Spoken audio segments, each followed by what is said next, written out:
بسم اللہ الرحمن الرحیم۔ السلام علیکم۔ پچھلے چیپٹر کے اندر میں نے آپ کو سورہ کہف کا ایک بیک گراؤنڈ بتایا تھا، کیونکہ اسی سورہ میں حضرت ذوالقرنین علیہ السلام کا واقعہ بتایا گیا ہے۔ میں نے آپ کو اس حیران کن سورہ کے نازل ہونے کے پیچھے موجود واقعات کے بارے میں تفصیل سے بتایا تھا کہ کیسے ایک پوائنٹ پر آ کر مکہ کے قریش نے آپ صلی اللہ علیہ وآلہ وسلم کا مقابلہ ایک ہائیلی انٹلیکچوئل لیول پر آ کر کرنے کا فیصلہ کیا تھا، اور اس مقصد کے لیے انہوں نے احبار یہودیوں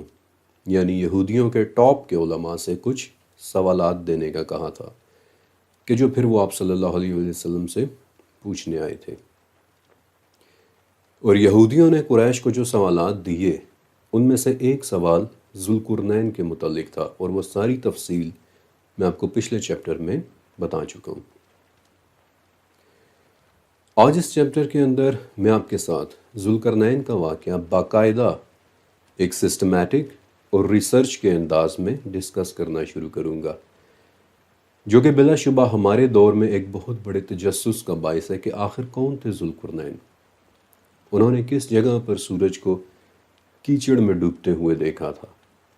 انہوں نے کہاں کے لوگوں کو سورج سے بچ پانے کی سکت نہ رکھتے ہوئے دیکھا تھا؟ اور جو دیوار انہوں نے بنائی تھی وہ دیوار آخر کہاں ہے؟ آج ہم اس دیوار کو کیوں نہیں دیکھ پا رہے؟ اور شاید اس پورے سفر کا سب سے دلچسپ سوال کہ کون ہیں یہ یاجوج اور ماجوج۔ پچھلے چیپٹر کے آخر میں نے آپ کو ذوالقرنین کا پورا واقعہ بالکل اسی طرح سے پڑھ کر سنایا تھا جس طرح سے قرآن پاک میں درج ہے، حرف بحرف۔ لیکن اس سے پہلے کہ میں اس واقعے پر ڈسکشن کا باقاعدہ آغاز کروں،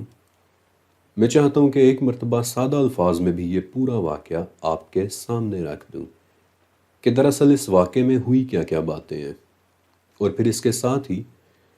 ہم کچھ الفاظ کی ٹرمینالوجیز بھی سیٹ کر لیں گے، کیونکہ اگلی پوری سیریز میں ہم نے انہیں گاہے بگاہے استعمال کرتے رہنا ہے۔ اور میں چاہتا ہوں کہ آپ یہ واقعہ غور سے سنیں، کیونکہ اس پوری ڈاکیومنٹری کے دوران وقتاً فوقتاً یہ واقعہ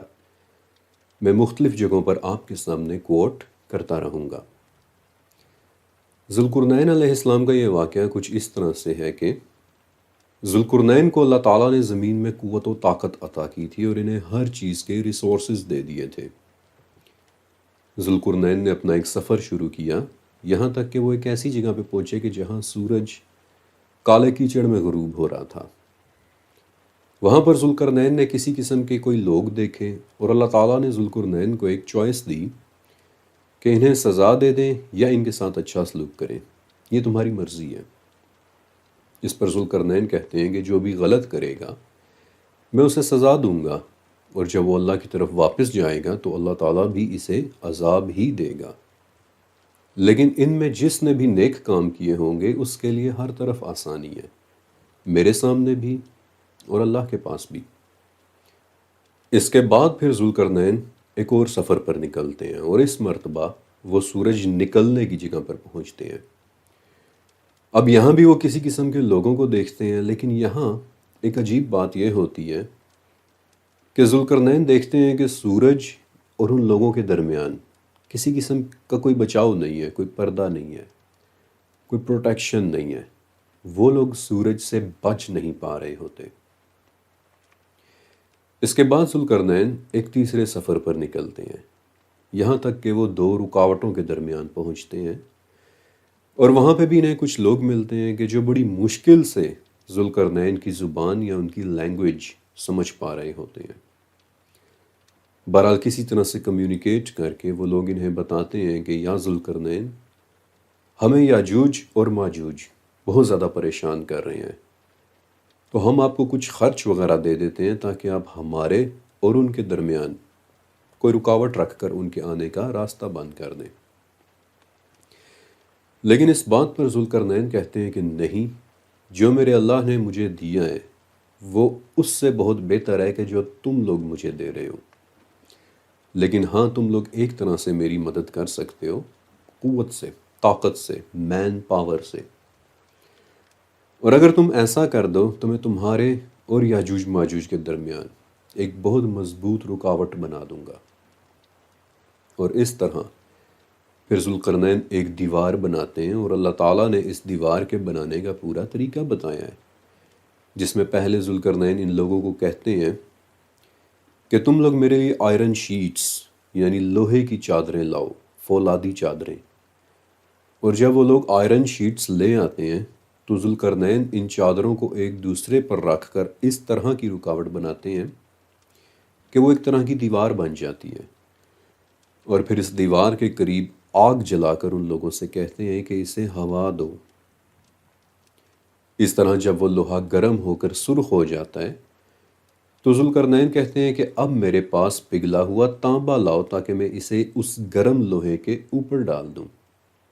اس سارے پروسیس کے بعد وہ ایک اتنی مضبوط رکاوٹ یا دیوار بن جاتی ہے کہ یاجوج و ماجوج نہ تو اس میں سوراخ کر سکتے ہیں اور نہ ہی وہ اس کے اوپر چڑھ سکتے ہیں۔ لیکن یہ رکاوٹ بنانے کے بعد ذوالقرنین کہتے ہیں کہ دیکھو یہ سب میرے اللہ کی رحمت کی وجہ سے ہے، لیکن جب اللہ چاہے گا تو یہ دیوار بھی ٹوٹ جائے گی، پاش پاش ہو جائے گی، یاجوج و ماجوج آزاد ہو جائیں گے اور وہ لوگ لہروں کی طرح ہر بلندی سے دوڑتے چلے آئیں گے۔ اب جب کہ یہ سارا واقعہ میں نے سادہ الفاظ میں آپ کے سامنے رکھ دیا ہے تو ہم آتے ہیں اپنے سوالوں کی طرف،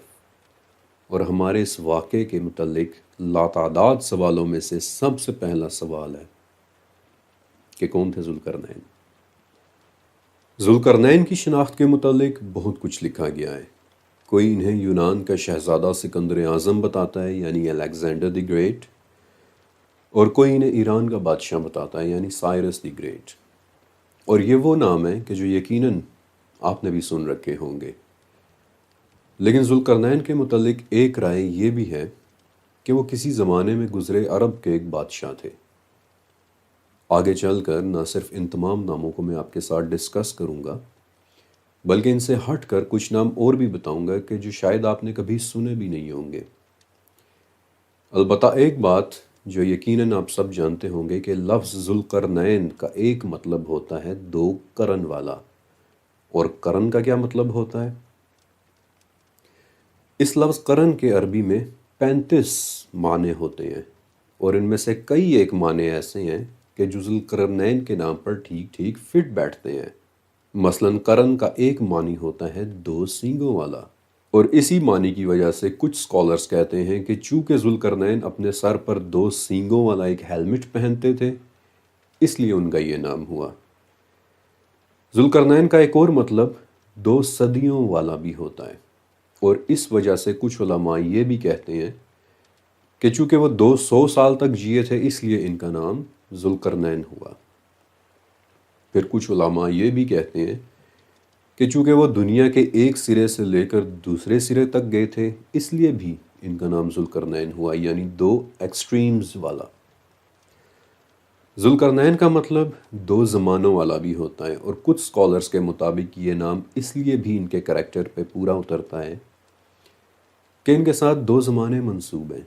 یعنی ایک زمانہ وہ تھا جب ذوالقرنین نے زمین میں سفر کیے تھے اور یاجوج و ماجوج کو دیوار کے پیچھے بند کیا تھا، اور دوسرا زمانہ وہ ہوگا کہ جب یاجوج ماجوج نے دوبارہ کھل جانا ہے، یعنی قیامت کے قریب کا وقت۔ پھر کچھ علماء یہ بھی کہتے ہیں کہ ذوالقرنین کا نام ذوالقرنین اس لیے ہوا کیونکہ ان کے سر کے دونوں طرف بالوں کی دو لمبی لمبی لٹیں لٹک رہی ہوا کرتی تھیں۔ الغرض کے ذوالقرنین کے نام کے کئی معنی اور کئی وجوہات بتائی جاتی ہیں، اور آگے چل کر میں آپ کو ذوالقرنین کے نام کے کچھ اور معنی بھی بتاؤں گا، لیکن فی الوقت ذوالقرنین کے نام سے آگے بڑھتے ہیں اور اگلے سوال پر چلتے ہیں کہ آخر وہ تھے کون؟ سب سے پہلے میں آپ کو مشہور تھیوری کے متعلق بتانا چاہتا ہوں کہ ذوالقرنین یونان والے سکندر اعظم یعنی الیگزینڈر دی گریٹ ہو سکتے ہیں، اور آپ اس تھیوری کی شہرت کا اندازہ یہاں سے لگائیں کہ ہماری جنریشن کے ذہنوں میں بچپن سے ہی ذوالقرنین کا پورا نام ذوالقرنین سکندر بیٹھ چکا ہے،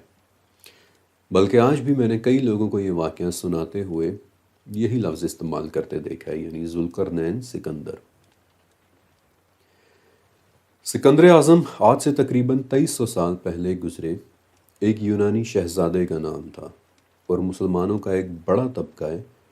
کہ جو الیگزینڈر دی گریٹ کے ہی ذوالقرنین ہونے پر یقین رکھتا ہے، اور ان کے ایسا ماننے کی کچھ وجوہات تھیں بھی۔ اور اب میں آپ کے سامنے وہ تمام دلائل رکھنے والا ہوں کہ کیا واقعی الیگزینڈر ہی ذوالقرنین تھا یا نہیں۔ سکندر اعظم یا پھر الیگزینڈر دی گریٹ کو کئی باتوں کی وجہ سے ذوالقرنین سمجھا جاتا ہے۔ مثلاً سب سے پہلے اور سب سے obvious وجہ کہ الیگزینڈر نے بھی بالکل ذوالقرنین کی طرح ہی مغرب سے لے کر مشرق تک کا سفر کیا تھا۔ اس نے یونان کے شہر میسیڈونیا سے اپنے ملٹری سفر کا آغاز کیا اور علاقوں پر علاقے فتح کرتا ہوا انڈیا تک آ پہنچا، اور دنیا کی تاریخ میں ایک بہت بڑی سلطنت بنائی جسے آج ہم دی گریک ایمپائر کہتے ہیں۔ پھر الیگزینڈر کو ذوالقرنین ماننے کی دوسری وجہ یہ ہے، اور بائی دا ویز جو کہ بہت مزے کی بات ہے، کہ اورل پہاڑوں کے علاقے یعنی جو آج کا ترکمانستان، تاجکستان، ازبکستان اور کچھ حد تک ایران کا علاقہ بھی ہے، یہاں جب الیگزینڈر نے اسکائتھینز کو ہرایا تھا، یعنی کہ وہ لوگ جو اس وقت ان پہاڑوں میں رہا کرتے تھے اور ذرا نیم وحشی قسم کے لوگ تھے، تو الیگزینڈر نے انہیں باقی دنیا سے دور رکھنے کے لیے کوکاکس پہاڑوں کے سلسلے میں ایک دیوار بنا دی تھی، تاکہ وہ لوگ الیگزینڈر دی گریٹ کی بسائی ہوئی ایک مہذب دنیا کی طرف نہ آ سکیں۔ یہ بڑی دلچسپ بات ہے اور شاید بہت کم لوگ اس فیکٹ سے واقف ہوں گے، بلکہ الیگزینڈر دی گریٹ کی یہ دیوار دی گیٹس آف الیگزینڈر کے نام سے جانی جاتی ہے، اور اس کا ذکر یونانی زبان میں لکھی جانے والی ایک بہت مشہور کتاب دی سیریاک لیجنڈز میں بھی ہے۔ یہ کتاب ہمارے نبی محمد الرسول اللہ صلی اللہ علیہ وآلہ وسلم سے تقریباً 300 سال پہلے لکھی گئی تھی، اور ویسے تو یہ کافی مشہور کتاب ہے، لیکن ہو سکتا ہے کہ آپ اسے کسی اور نام سے جانتے ہوں، مثلاً دی الیگزینڈرز رومانسز، یعنی سکندر اعظم کی زندگی کے واقعات کی کتاب۔ اگر آپ حیران ہو رہے ہوں کہ رومانس کا مطلب واقعات کہاں سے ہو گیا، تو 16ویں صدی کی انگلش میں رومانس روز مرہ کے کاموں کو کہا جاتا تھا۔ اب عجیب بات یہ ہے کہ اس کتاب میں کچھ باتیں واقعی ایسی ہیں کہ جنہیں پڑھ کر لگتا ہے کہ شاید الیگزینڈر دی گریٹ واقعی ذوالقرنین تھا۔ مثلاً جیسے ذوالقرنین کو سورج ایک کالے کیچڑ میں ڈوبتا ہوا نظر آتا ہے، ویسے ہی سیریاک لیجنڈز میں لکھا ہے کہ الیگزینڈر دی گریٹ کو مغرب میں ایک زہریلا سمندر ملا ہے کہ جس کے پانی میں پھر اس نے سزا یافتہ مجرم کو بھیج کر سزا دی تھی، بالکل ویسے ہی جیسے ذوالقرنین نے کالے کیچڑ والوں کی اچھائی اور برائی کے بارے میں ایک بات کہی تھی کہ جو برا کرے گا میں اسے سزا دوں گا۔ اور جس طرح ذوالقرنین کو ایک ایسی جگہ ملی تھی کہ جہاں سورج طلوع ہو رہا تھا، ویسے ہی سیریاک لیجنڈز کے مطابق بالکل ایسی ہی ایک جگہ الیگزینڈر دی گریٹ کو بھی ملی تھی جہاں کے لوگ سورج سے بچ نہیں پا رہے تھے۔ الیگزینڈر دی گریٹ کو ذوالقرنین ماننے کی دوسری وجہ دراصل الیگزینڈر دی گریٹ کے 2 سینگ ہیں، اور میں آپ کو ان سینگوں کی ایک چھوٹی سی بیک گراؤنڈ سٹوری ضرور بتانا چاہوں گا، کیونکہ یہ آپ کو بڑی دلچسپ اور حیران کن لگے گی، اور مزے کی بات کہ یہ سٹوری یا یہ داستان بالکل سچ ہے۔ جب سکندر اعظم یعنی الیگزینڈر دی گریٹ نے اناطولیہ میں بیٹل آف ایزوس لڑی تھی اور وہاں سے آگے چل کر ایجپٹ یعنی مصر فتح کیا تھا، تو اس وقت مصر کے پجاریوں نے الیگزینڈر دی گریٹ کی طاقت سے انسپائر ہو کر اسے آمون کا بیٹا ڈکلیئر کر دیا تھا۔ اور یہ بڑی اہم بات ہے، کیونکہ مصر میں آمون نامی دیوتا کا وہی درجہ ہوا کرتا تھا کہ جو یونان میں زوس کا تھا، یعنی آمون مصریوں کا سب سے بڑا دیوتا سمجھا جاتا تھا، اور مصریوں کے اس دیوتا آمون کا ایک اور نام 2 سینگوں والا بھی ہوا کرتا تھا۔ اور جو واقعہ اب میں آپ کو سنانے والا ہوں، اس واقعے کو یونان کے کم از کم 5 مورخین یعنی پلوٹارچ، ڈیوڈورس، کرٹس، آرین اور جسٹن سب نے لکھا ہے۔ وہ لوگ لکھتے ہیں کہ جب مصری پجاریوں نے الیگزینڈر دی گریٹ کو آمون کا بیٹا ڈکلیئر کر دیا تو الیگزینڈر نے مصریوں کے ایک مندر کو وزٹ کیا تھا۔ یہ مندر لیبیا کے صحرا میں سیوا کے نخلستان میں بنا ہوا تھا، اور اس مندر کے اندر الیگزینڈر نے ایک بڑی دلچسپ رسم ادا کی تھی، اور وہ رسم تھی آمون کی طرح سینگوں جیسا ایک تاج پہننے کی، جو اس بات کی علامت تھا کہ الیگزینڈر دی گریٹ واقعی آمون کا ایک روپ اور زمین پر آیا ہوا اس کا ایک بیٹا ہے۔ اور اس رسم میں لیبیا کے پجاریوں نے الیگزینڈر کو فلپ کے بجائے آمون کا بیٹا اور ایک دیوتا ڈکلیئر کر دیا تھا۔